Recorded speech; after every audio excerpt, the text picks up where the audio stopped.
Jason, I'm here with Tim from Clutch. How's it going, man? Good, how are you? Pretty good, pretty good. So, I guess what is on everybody's minds is is there a new album coming out? That's what's on everybody's minds? Alright, that's a good thing. Well, no, there's not exactly a new album coming out anytime soon. We're in the early stages of the songwriting process. We were doing an acoustic set for a while. We were talking about recording an acoustic album. And we went in the studio and recorded a bunch of stuff for that. We kind of aborted the whole project and ended up putting a couple of the older Clutch songs that we reworked as acoustic songs onto the Blast Tyrant reissue. We've recorded a few of the older acoustic tracks you could find up on YouTube, I'm sure. Yep. And we did a new song called Boxcar Shorty's Confessional. It's one of the ones we weren't playing live, which is a cover of an old blues song. So we're going to have probably 4 or 5 of those blues acoustic songs on the Blast Tyrant reissue. Nice, nice. But it's not... That's the newest material we have. Okay, One song. Okay, well, so there's no scheduled date at this point, but we're looking for a late 2011 release, possibly early 2012. Okay. What year is it now? 2011?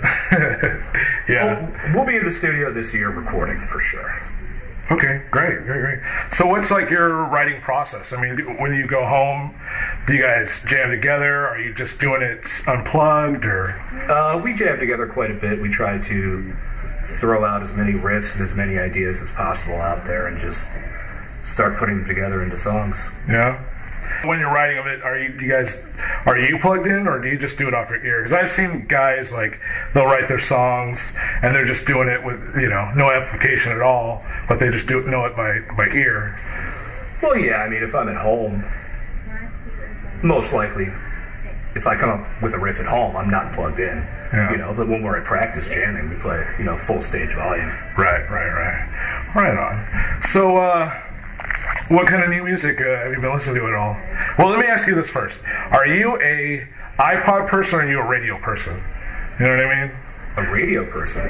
I definitely seek my music out and put it on an iPod. Okay. I would say probably 99.9% of radio stations are absolutely awful. I could never listen to them. So what do you listen to? Well, as far as recent stuff that's come out, I like the new Sword album quite a bit.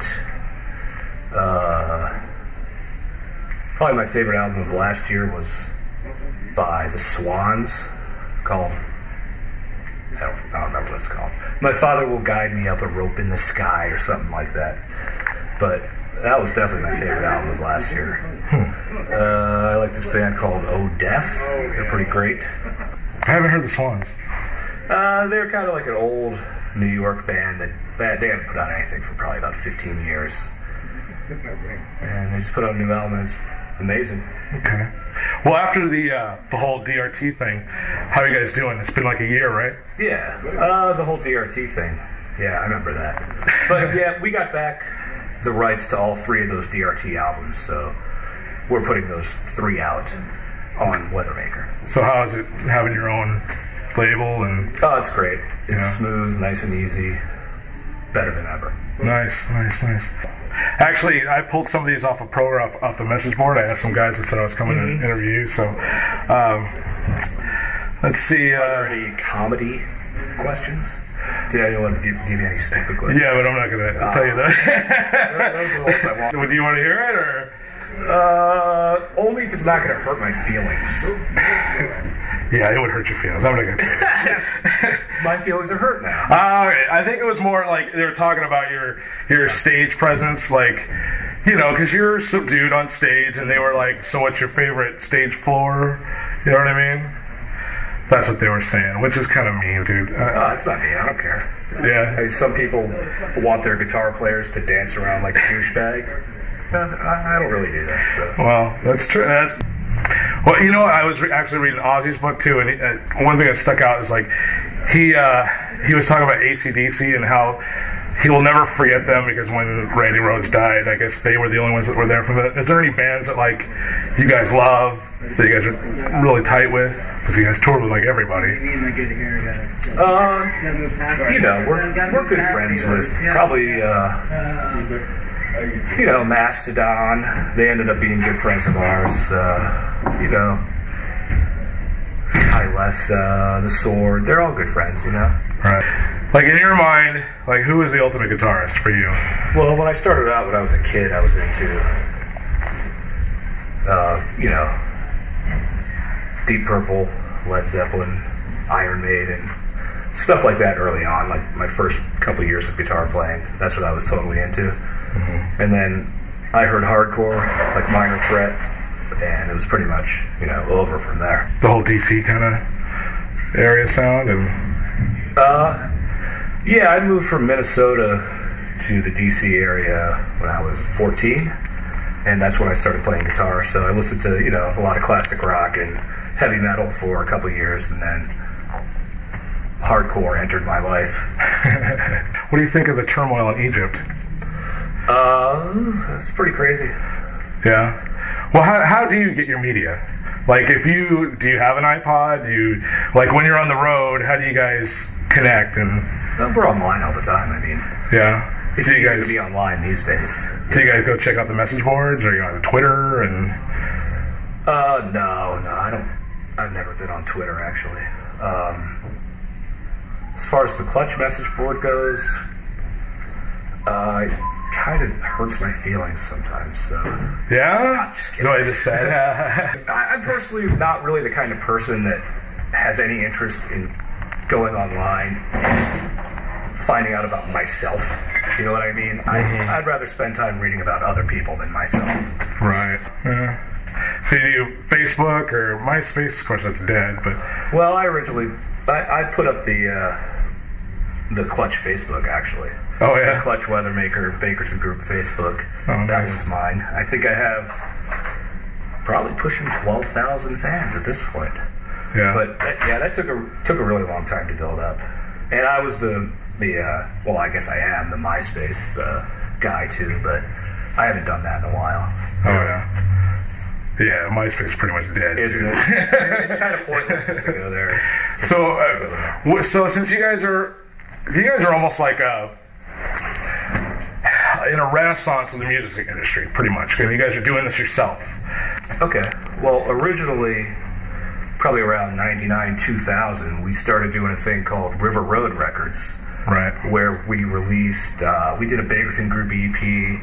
We originally released Jam Room, which is kind of an EP album that came out between Elephant Riders and Pure Rock Fury. And what else did we put out? Slow Hold of China, maybe? Mm-hmm. That was kind of our early foray into the music industry. Mm-hmm. But at that point, we never hired anybody. We just kind of sold it online ourselves. And, you know, we don't really have time or really any interest in sitting there filling orders all the time. And we never got a proper distributor. We just ended up selling all those CDs online and at shows. We never got them into stores. But after the whole DRT thing, we just decided to hire somebody to run the label and get a distributor. So, right. Weathermaker Music is basically a more professional version of River Road Records. Nice. It makes life very easy because we don't have to deal with anybody except ourselves. Right. Do you guys deal with a lot of the, say, like the illegal downloads and all that? Do you find it more lucrative to do shows and tour and sell merchandise than actually the albums, or? Oh, sure. I mean, you know, yeah, absolutely. We made more money at shows and selling merch than we ever could selling CDs. So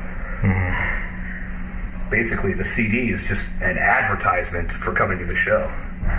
Right. That's how the music industry has ended up at this point. Is it good or bad? Well, I think it's great for me. It's been working out good for me. What's your guilty pleasure? Totally. Is there anything that you're like, why am I listening to this, but I love it? Not really, but I think sometimes people might be surprised that I like Eminem. Oh yeah. Like when somebody's going through my iTunes or something, that seems to surprise people sometimes. Nice. I guess it kind of surprises me too. Well, I mean, you guys do have the funk influence there. When you get the cowbell and the DC go-go swang there. I mean, I don't know what we are. Why don't you play Earthworm anymore? We don't play Earthworm because it's just an old song. We got sick of it. That's all there is to it. It's an old song that we got sick of. It's pretty heavy though. I'll give you that. What's the biggest reason that you changed your style between the first and the second album? Well, I would say that was probably more of a result of touring than, trying to change our style. Yeah. We got to be a more experienced live band. We just wanted to play, we wanted to jam. Right. So that's how that happened. But I also think the production on the second album has a lot to do with the difference between the first two albums. The production, on the second album has more of a, I guess, regular, round stoner rock. I don't know, stoner rock for lack of a better term, I think. Right. And I think production like that just kind of lends itself more to what we actually sound like live as opposed to Transnational, which is a bit more high-endy, I guess. The tones are a little more poppy and crackly. Yeah. You guys all know each other since high school, right? Yeah, basically. I mean, I didn't really know. I never met JP till after high school. But we all went to the same high school. I only knew Dan. I didn't know Neil or JP till afterwards.